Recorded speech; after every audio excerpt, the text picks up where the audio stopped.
సప్తదశోధ్యాయము శ్రద్ధాత్రయ విభాగయోగము శ్లోకం 13. విధిహీనమసృష్టాన్నం మంత్రహీనమదక్షిణం శ్రద్ధావిరహితం యజ్ఞం తామసం పరిచక్షతే. తెలుగు తాత్పర్యం: శాస్త్ర విధులను పాటించకుండా, అన్నదానం చేయకుండా, మంత్రాలు లేకుండా, యాజ్ఞికులకు దక్షిణ ఇవ్వకుండా, శ్రద్ధాభక్తులు లేకుండా చేయబడే యజ్ఞాన్ని తామసిక యజ్ఞం అని అంటారు. ఇలాంటి యజ్ఞంలో ఆధ్యాత్మిక భావన, గౌరవం, భక్తి ఉండవు. అది కేవలం అజ్ఞానం లేదా నిర్లక్ష్యంతో చేయబడుతుంది. శ్రద్ధ లేకుండా చేసిన కర్మలు ఆత్మోన్నతికి సహాయపడవు.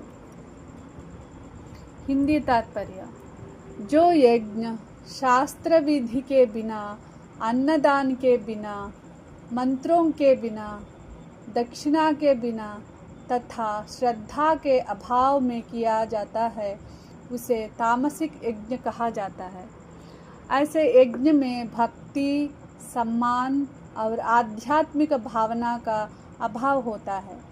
वह अज्ञान या लापरवाही से किया जाता है और आत्मिक उन्नति में सहायक नहीं होता.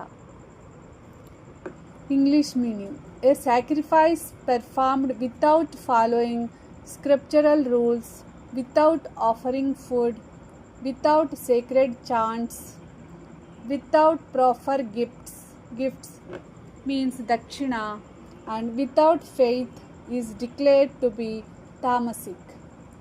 Such a sacrifice lacks devotion, sincerity, and spiritual purpose. Actions performed in ignorance and without faith don't contribute to spiritual growth or inner purification. సప్తదశోధ్యాయము శ్రద్ధాత్రయ విభాగయోగము శ్లోకం 14.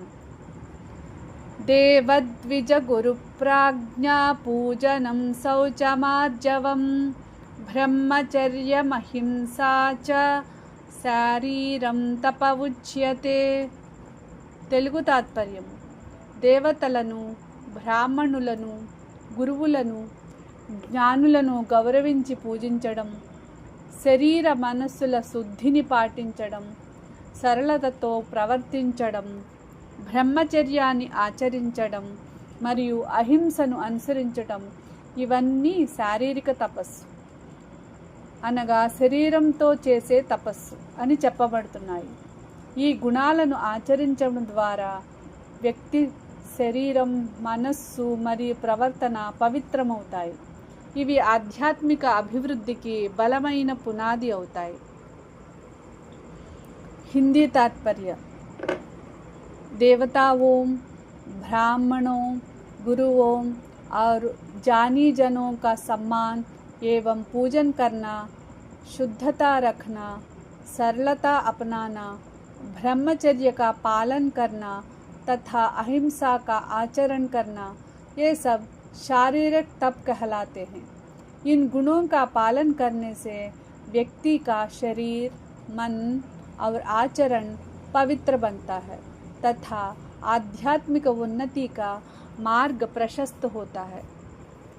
English meaning: worship of the divine, the learned, teachers and wise persons, purity, straightforwardness, celibacy means self-discipline, and non-violence. These are called austerities of the body. By practicing these virtues, a person purifies conduct and character. Such physical discipline becomes a strong foundation for spiritual growth and spiritual realization. సప్తదశోధ్యాయము శ్రద్ధాత్రయ విభాగయోగము శ్లోకం 15. అనుద్వేగకరం వాక్యం సత్యం ప్రియహితం చ యత్ స్వాధ్యాయాభ్యసనం చైవ వాంగ్మయం తప ఉచ్యతే. తెలుగు తాత్పర్యం: ఇతరులకు బాధ, ఆందోళన కలిగించని మాటలు మాట్లాడడం, సత్యాన్ని చెప్పడం, ప్రియమైన మరియు హితకరమైన వాక్యాలను ఉపయోగించడం, అలాగే శాస్త్రాల అధ్యయనం చేయడం, ఇవన్నీ వాచిక తపస్సు అనగా మాటల ద్వారా చేసే తపస్సు అని చెప్పబడుతున్నాయి. మన మాటలు సత్యసంధంగా, మృదువుగా, ఇతరులకు మేలు చేసే విధంగా ఉండాలి. అలాగే ధర్మగ్రంథాలను చదవడం, పఠించడం ద్వారా జ్ఞానం పెరుగుతుంది మరియు మనస్సు పవిత్రమవుతుంది. हिंदी तात्पर्य: जो वचन किसी को उद्विग्न ना करे, जो सत्य, प्रिय और हितकारी हो तथा शास्त्रों का नियमित अध्ययन और पाठ किया जाए, इसे वाड्मय तप अर्थात वाणी का तप कहा जाता है. मनुष्य को ऐसा बोलना चाहिए जो सत्य भी हो और दूसरों के लिए कल्याणकारी भी हो. साथ ही स्वाध्याय से ज्ञान और विवेक की वृद्धि होती है. English meaning: speech that doesn't cause agitation, that is truthful, pleasant and beneficial, along with regular study and recitation of sacred texts, is called austerity of speech.